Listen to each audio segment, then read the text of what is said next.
A toast to my beautiful brother. The story of the Kray twins, Ronald and Reginald Kray, is a riveting tale of ambition, violence, and the dark allure of power. Born on October 24, 1933, in the gritty district of East End, London, the twins would grow up to dominate the British underworld in the 1950s and 1960s, creating a legacy that has fascinated and horrified in equal measure. Their journey from humble beginnings to the zenith of criminal infamy is a testament to the complexities of human nature and the societal conditions that foster such figures. Early life and family background. Ronnie and Reggie Kray were born into a working-class family, which already had a connection to the world of pugilism. Their grandfather, Jimmy Cannonball Lee, was a boxer, and this fighting spirit seemed to flow in their veins.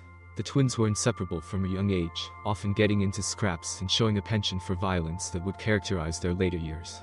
Their father, Charles Kray, was a dealer in second-hand clothing and an occasional petty criminal, while their mother, Violet, doted on them, creating a tight-knit family unit that both nurtured and protected them. The Kray twins' upbringing in the tumultuous and often harsh environment of the East End imbued them with a fierce determination to rise above their circumstances. This ambition, combined with their natural physical prowess, set them on a path that would soon lead them into the underworld. Boxing career. A prelude to crime.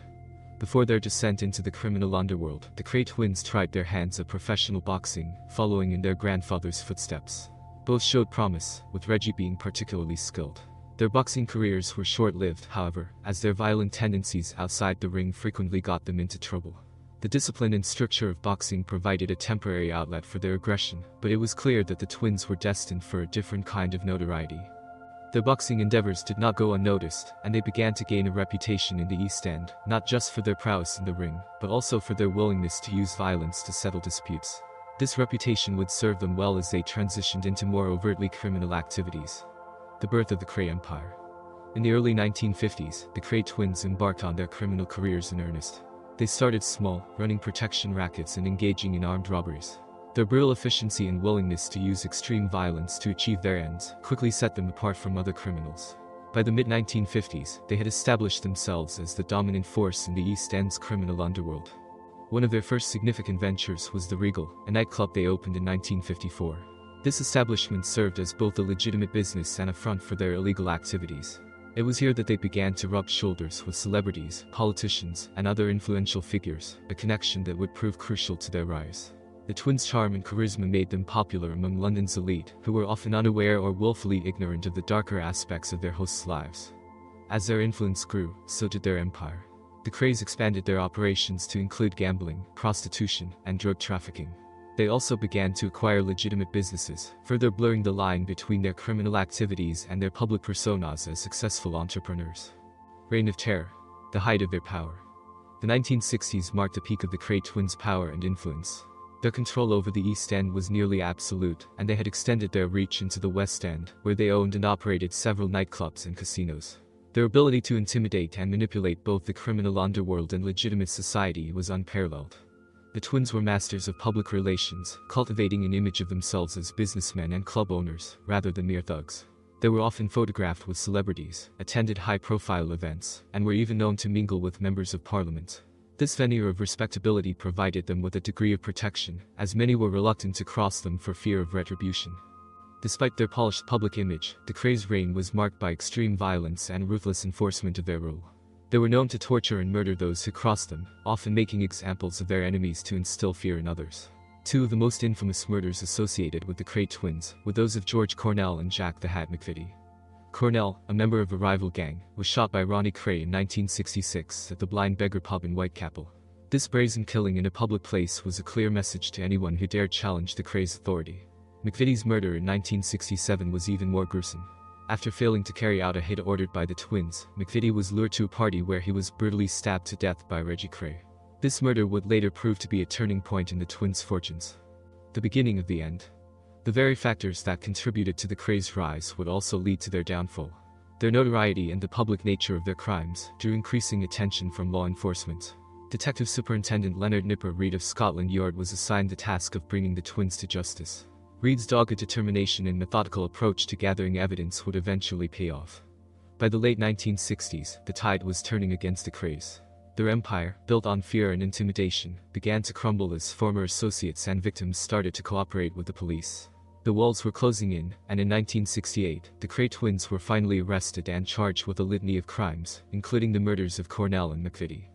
Their trial in 1969 was one of the most sensational in British history. The courtroom was packed with journalists and spectators, eager to see the fall of the infamous twins.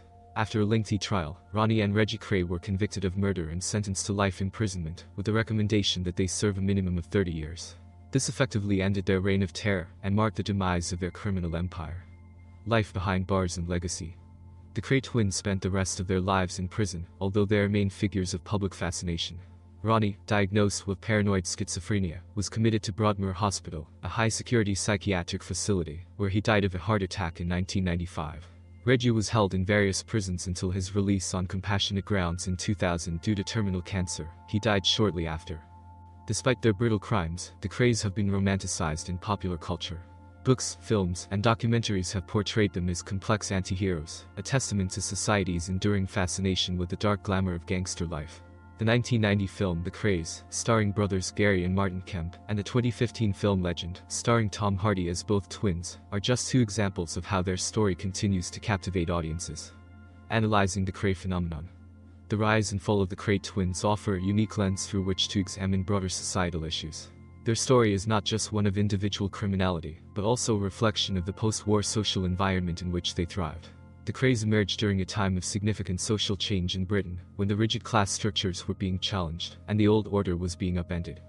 The twins capitalized on the chaos and uncertainty of this period, using their intelligence and brutality to carve out a place for themselves in a world where traditional boundaries were becoming increasingly porous. Their ability to move between the underworld and high society highlights the fluidity of social status and the ways in which power can be both overt and covert.